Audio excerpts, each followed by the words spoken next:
Hi hello నమస్తే welcome to our channel. ఈరోజు ప్రస్తుతం మనతో పాటు ఉషారాణి న్యాచురోపతి క్లినిక్ నుండి వెళ్ళి రాధికా లీల గారు ఉన్నారు. వారితో మాట్లాడిద్దాం. మ్యామ్ నమస్తే. మ్యామ్ నమస్తే అండి. మ్యామ్ ఎలా ఉన్నారు? మ్యామ్ బాగున్నానండి, మీరు ఎలా ఉన్నారు? చాలా బాగున్నాను ma'am, thank you ma'am. Madam, కిడ్నీలో స్టోన్స్ చాలామందికి ఈ మధ్యకాలంలో చాలామందికి వస్తున్నాయి. మరి కిడ్నీలో స్టోన్స్ రాకుండా ఉండాలని అంటే ఏం చేయాలంటారు? అలాగే అసలు కిడ్నీలో అసలు స్టోన్స్ ఎందుకు ఏర్పడతాయి? కొంతమంది ఎక్కువగా వాటర్ తీసుకుంటూ ఉంటారు. ఈ వాటర్ ఎక్కువగా తీసుకోవడం వల్ల కూడా స్టోన్స్ ఏర్పడతాయి అంటారా? వాటర్ తీసుకోవడం వల్ల కూడా స్టోన్స్ ఏర్పడతాయండి.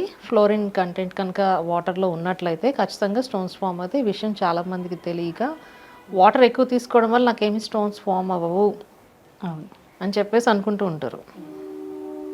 కానీ ఏ టైప్ ఆఫ్ వాటర్ తాగుతున్నాం అన్నది మనకి తెలియదు. కాబట్టి కొన్ని సందర్భాల్లో ఫ్లోరిన్ వాటర్ తీసుకుంటే ఖచ్చితంగా మనకి కిడ్నీ స్టోన్స్ అన్నవి ఫామ్ అవుతాయండి.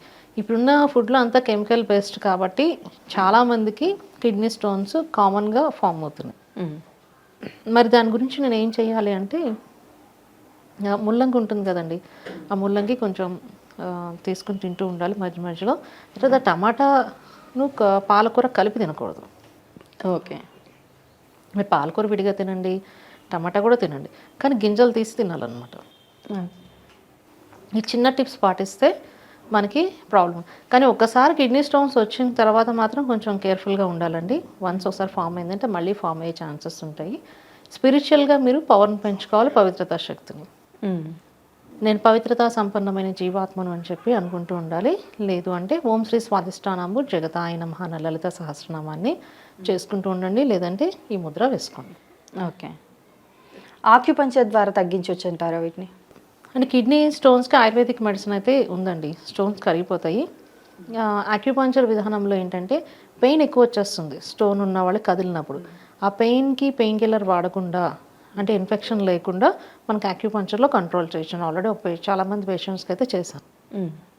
ఆక్యుపంచర్ చాలా బాగా ఉపయోగపడుతుంది. ఇప్పుడు యూరిక్ యాసిడ్ లెవెల్స్ ఉంటాయి, వాటిని కంట్రోల్ చేయడానికి, క్రయాటిన్ లెవెల్స్ని కంట్రోల్ చేయడానికి కూడా మనకి ఆక్యుపంచర్ బాగా ఉపయోగపడుతుందండి. అంటే వాటర్ ఎక్కువ తీసుకోవడం వల్ల కూడా కిడ్నీలో స్టోన్స్ వెళ్ళిపోతాయి అనేసి అంటారు, నిజమేనా?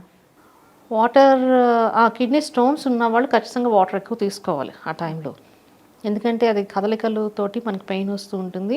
అది యూరిన్ ట్రాక్ నుంచి బయటికి రావడం కోసం ఫోర్స్గా ఉంటేనే అది బయటకు వస్తుంది. కాబట్టి ఆ టైంలో ఖచ్చితంగా వాటర్ ఎక్కువ తీసుకోవాలండి. నార్మల్గా మనకి కిడ్నీలో స్టోన్స్ ఉన్నాయి అనేసి ఎలా తెలుస్తుంది? కిడ్నీలో స్టోన్స్ ఉన్నాయని తెలియడం అంటే, మీకు యూరిన్ ఇన్ఫెక్షన్స్ స్టార్ట్ అవుతాయండి. యూరిన్లో మంట రావడం కానీ, లేదంటే పొత్తు కడుపులో పెయిన్ రావడం కానీ, లేదంటే బ్యాక్ పెయిన్ కానీ, ఏదో ఒకటి సంథింగ్ మీకు ఇండికేషన్ తెలుస్తుంది. ఇప్పుడు బ్యాక్ పెయిన్ వచ్చింది అంటే అది మీకు వెన్నుపూసలో ప్రాబ్లం అని కాదు, మేబీ కిడ్నీలో కూడా స్టోన్ ఉన్నట్టు. దాని గురించి డయాగ్నోస్ చేయడానికి మాత్రం ఖచ్చితంగా డాక్టర్ కన్సల్టేషన్కి అయితే వెళ్ళాలి.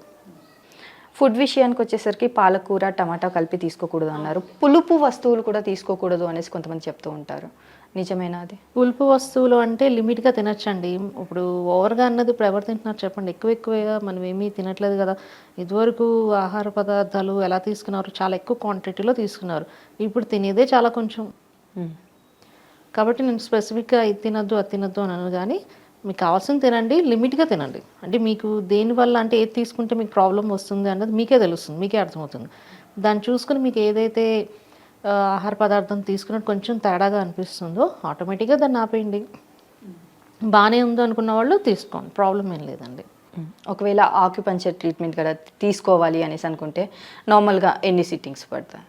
ఇది పేషెంట్ కండిషన్ మీద డిపెండ్ అయి ఉంటుందండి. వాళ్ళకి ఎప్పటి నుంచి ఉంది ప్రాబ్లము, తర్వాత ఇంటర్నల్గా దీంతో పాటు ఇంక వేరేవైనా ప్రాబ్లమ్స్ ఉన్నాయా దాన్ని చూసి చెప్పాల్సి వస్తుంది. కానీ స్పెసిఫిక్గా ఎన్ని సిట్టింగ్స్ అని చెప్పడానికి మాత్రం లేదు కిడ్నీ స్టోన్స్ వాళ్ళకి.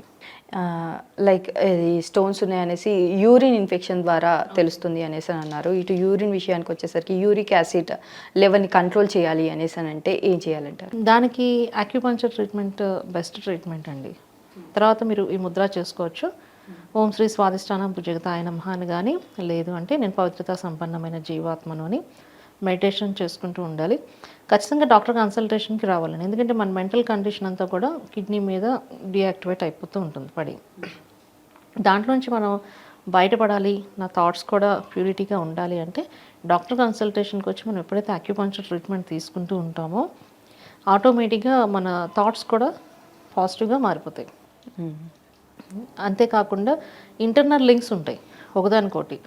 ఏ ఆర్గాన్ ఇన్బ్యాలెన్స్ అయిందో మనం దానికి కూడా మనం ట్రీట్మెంట్ ఇస్తాం అనమాట. ఇవ్వడం వల్ల తొందరగా క్యూర్ ఉంటుంది. దీనికి కిడ్నీ స్టోన్ కావనివ్వండి, లేదు అంటే క్రియాటిన్ లెవెల్ కంట్రోల్ చేయడానికి ఆయుర్వేదిక్ సపోర్ట్ కూడా మనం తీసుకోవాల్సి వస్తుంది ఖచ్చితంగా. మ్యామ్ యూరిన్ కలర్ని బట్టి కూడా ఎలాంటి డిసీజ్ వచ్చింది అనేసి చెప్పొచ్చు అంటారా? చెప్పొచ్చండి. ఎలా మ్యామ్? అంటే నార్మల్గా కొంతమందికి యూరిన్ ఎల్లోయిష్గా వస్తుంది, ఎల్లో కలర్లో వస్తుంది, ఫీవర్ వచ్చింది అనేసి కొంతమంది ఫీల్ అవుతూ ఉంటారు, హాస్పిటల్కి వెళ్తూ ఉంటారు. ఎప్పుడైతే మీకు బాగా డార్క్ ఎల్లో వచ్చింది అంటే మీకు యూరిక్ యాసిడ్ లెవెల్స్ ఎక్కువైనట్టే అర్థం. ఓకే. అప్పుడు ఇమీడియట్గా మీరు ఏంటంటే ఎక్కువ వాటర్ తీసుకోవాలి. లెమన్ వాటర్ ఎక్కువ తీసుకుంటే మీకు నార్మల్ అయిపోతుందండి. Yeah, okay ma'am. అసలు కిడ్నీస్లో స్టోన్స్ ఎందుకు వస్తాయి, అసలు రాకుండా ఉండాలంటే ఎలాంటి ట్రీట్మెంట్ తీసుకోవాలి అనేసి చాలా చక్కగా వివరించారు ma'am. Thank you so much. Thank you.